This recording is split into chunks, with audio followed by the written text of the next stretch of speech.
수련회의 기억. 초등학교 4학년 때의 일이다. 시골 동네 교회와 자매 결혼을 맺은 대구 계명대 언니 오빠들과 함께 수련회를 가게 되었다. 날짜는 2박 3일로 잡혔다. 어스름한 저녁, 모두 저녁을 먹은 후 수련회의 꽃인 십자가를 짊어지고 머물던 산을 한 바퀴 도는 고행의 행사였다. 모두 가위바위보. 몇 사람이 이긴 후 나머지 아이들이 무엇을 낼지 서로 손을 숨겨가며 패를 내놓았다. 또다시 몇 명이 남았을 때 윗 선배가 나를 보더니 십자가를 한번 져 보겠냐며 제안을 했다. 선뜻 내키지 않았지만 싫다라는 말이 나오기도 전에 손에 먼저 십자가를 향하고 있었다. 그때 왜 그랬는지 모르겠다.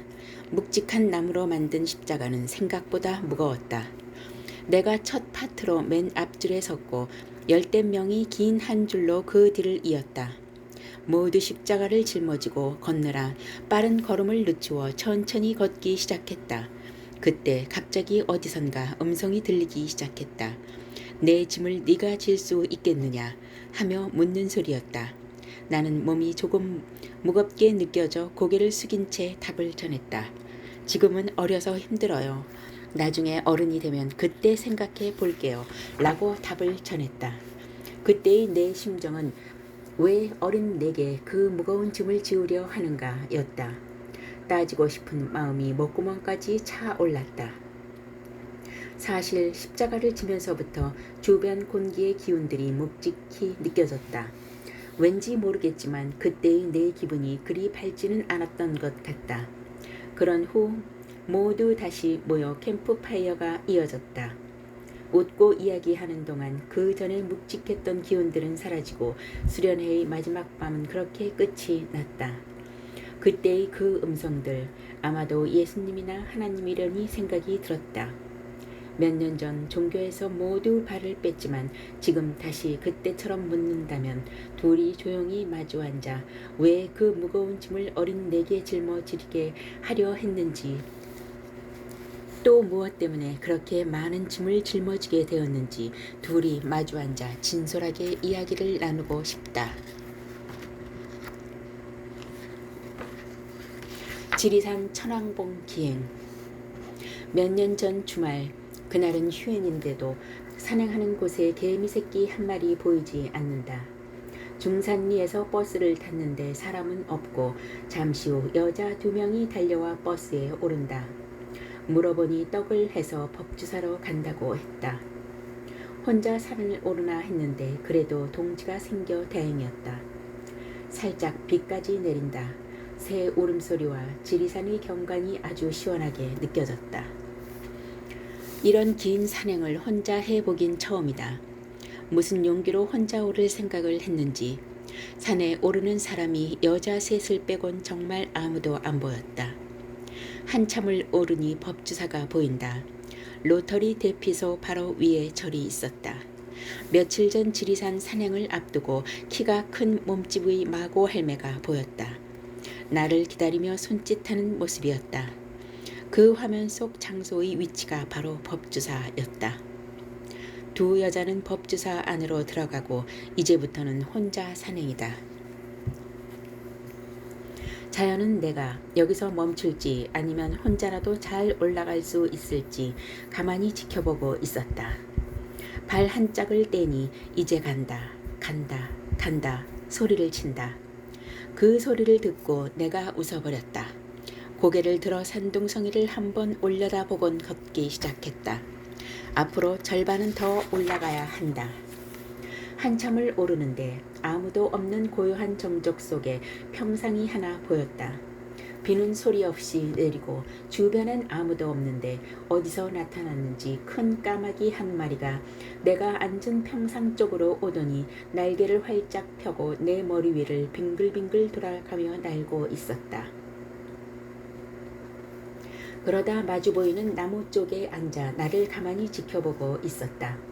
소리를 내더니 뭐라고 하는 것 같았다. 혼자 산행하는 날 위로라도 해주듯 또다시 내 주변을 계속 빙글빙글 돈다. 산을 다시 오르기 시작했다. 발밑에 땅만 보고 올랐다. 잠시 후 약수물이 나오는 곳에서 물을 뜨는데 그제서야 산행을 마치고 내려오는 사람이 보인다. 여자 혼자 산을 오르는 모습이 조금 생소한 듯 호기심 있게 바라보며 인사를 한다. 다시 일어나 걷기 시작했다. 이제 거의 천왕봉 정상에 도착 직전이다. 경치가 너무나 좋다. 오기를 참 잘한 것 같다는 생각이 들었다. 정상에 오르니 운무가 산과 잘 어울려 너무나도 아름다웠다. 동서남북을 둘러보니 꼭 한 폭의 그림만 같았다. 어느새 다시 까마귀가 나타나더니 신명이라도 난 듯 천왕봉 정상의 둘레를 큰 라인을 그리며 빙글빙글 돌아댄다. 둥지 같은 마음이 느껴져 고맙다는 인사를 했다. 잠시 후 드디어 내려갈 채비를 하는데 반대편을 보니 남자분 하나 저만치 오고 있었다. 좀 전까지만 해도 멀리 있는 것 같았는데 잠깐 한눈판 사이에 어느새 벌써 내 앞에 도착해 있었다. 순식간에 시간이 앞당겨졌나 어리둥절했다. 또 사람을 보내주셨구나 생각했다. 남자분이 하산길을 친절히 안내했다. 하마터면 발을 헛디뎌 내리막길 저 밑으로 미끄러질 뻔했다. 조심조심 걸어서 어느새 다시 법주사. 남자분을 먼저 보내고 법주사에 다시 머물렀다. 법당 여기저기를 둘러본 뒤 가던 길을 다시 재촉했다. 거의 다 내려올 즈음 아까 내려올 때 아프던 다리가 더 많이 아파오기 시작했다. 허리 쪽 엉치에서부터 두 다리가 쪼개질 듯 기운이 들락날락하며 아팠다. 말로 다 표현이 안 될 정도로 고통스러웠다. 드디어 버스 정류장, 휴게소 마루에 앉아 아픈 다리를 주무르기 시작했다. 대자연은 내게 참아보라는 듯 이것이 지리산의 기운이라 말해준다. 오르고 내리고 왕복 총 7시간 30분을 조금 넘긴 시간이었다. 그리고 펜션 도착 후 끙끙 앓기 시작했다. 몸살 기운처럼 온몸에 기운이 돌고 있었다. 방 온도를 올린 후 그대로 잠이 들었는데 깨어보니 햇살이 쨍쨍한 청명한 아침이었다. 어제보다 다리는 좀 좋아진 상태다. 오르고 내리는 길이 조금 힘이 들긴 했지만 다행히 지리산 천왕봉 산행을 안전하게 잘 마칠 수 있었다. 하나님의 은혜, 성령 체험. 오래전 장로교회를 다닐 때의 일이다. 사랑의 교회인 옥하는 목사님을 통해 외국에서 공부하고 온 한 분이 잠실에 교회 하나를 설립했다. 그 당시 나는 사회생활로 많이 지쳐 있던 때였다. 그때는 누군가의 전도가 아닌 내 발로 교회를 찾았고 이왕이면 기운이 맑은 분을 만나고 싶었다. 때마침 하나의 교회가 눈에 들어왔고 그곳으로 발길을 향했다. 아주 어렸을 적 초등학교 다닐 때 잠깐 다닌 후로 교회는 처음이었다. 반가이 맞이해 주신 목사님과 면담 후 주일마다 참석기로 하고 약속하고 집으로 돌아왔다. 교회를 다니면서부터 눈물이 많아졌다. 왠지 모르겠지만 갈 때마다 눈물이 한 바가지다. 새벽 기도에 참석하고 싶었지만 겨울날 새벽이 많이 어두운 관계로 교회에 나가는 것이 영 쉽지 않았다. 한동안의 교회 활동으로 그나마 마음의 안정을 조금씩 얻어가고 있었고 내가 교회를 갈 때면 맑고 청명한 하늘에 오색 무지개를 띄워 보여주었다. 어느 날 새벽 침대에 앉아 한참 새벽 기도를 하는데 입으로는 도저히 표현되지 않은 어떠한 큰 기운이 방문 쪽으로 밀고 들어오는 것이었다. 그 기운이 너무나 크게 느껴졌고 말로 형언할 수 없을 만큼의 큰 두려움이 엄습해 왔다. 보고 있던 성경책을 접어 품에 안고 계속 기도를 올렸다. 하지만 순식간에 가까이 다가온 기운이 너무 무서워 그만 침대 이불 속으로 몸을 숨겨 버렸다. 그리고 잠이 들었는데 눈을 떠보니 아침이었다. 새벽에 그것이 무엇이었나 생각하며 출근 준비를 했다. 아침의 컨디션은 나쁘지 않았으나 뭔가 기분이 새롭다는 느낌 외에는 다른 느낌이 없었다. 이날 출근 이후부터였다. 아침에 사람들과 얘기를 나누는데 목소리 톤이나 말투에서 미세하게 어떠한 변화들이 일어났다. 그때 이후부터 줄곧 이었다. 말할 때 목소리가 어제의 나와는 조금 다르게 느껴졌고 입에서 말이 만들어져 나오는 것도 평소 내가 하던 말들과는 다르게 제법 순화된 말들이었다.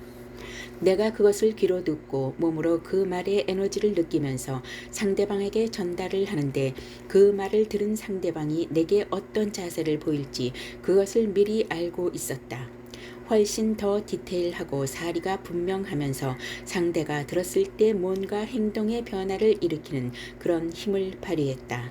사람들과 의견 다툼이 있을 때에도 기존에 했던 말과 달리 순화되어 나갔고 오히려 그들을 설득하고 이끌어 나가고 있었다.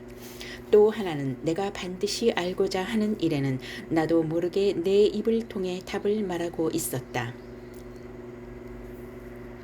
그 답을 말할 때의 목소리는 남자도 여자도 아닌 중성의 목소리였다. 참으로 신기한 일이었다.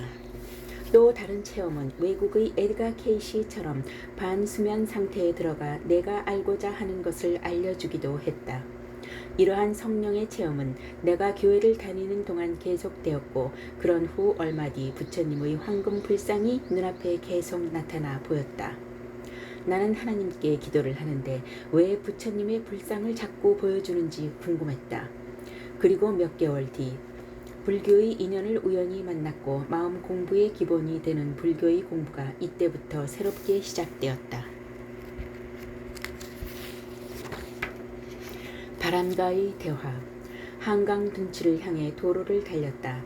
신호등이 바뀌었고 차 바퀴가 소리를 내며 멈추었다.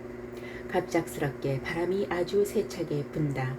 운전석이 들썩일 정도로 바람 소리가 요란하다. 왜 이래요? 왜 이래? 바람은 계속 내 차를 흔들어 댄다.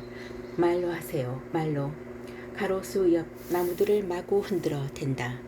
길가에 나무 줄기들이 미친 듯이 휘날린다. 이 빌딩 숲 도시 한복판에서 어디선가 양철대야 끌리는 소리까지 요란하게 들린다.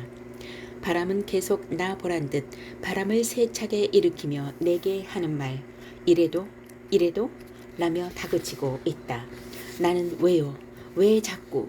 뭘 어쩌라고? 그러고 보니 방금 집에서 한바탕 하고 나온 것이 생각났다. 그래도 그렇지. 바람까지 이용해서 차를 마구 흔들고 뭐 하자는 건지 참. 요즘 서로 밀당 아닌 밀당을 하고 있다.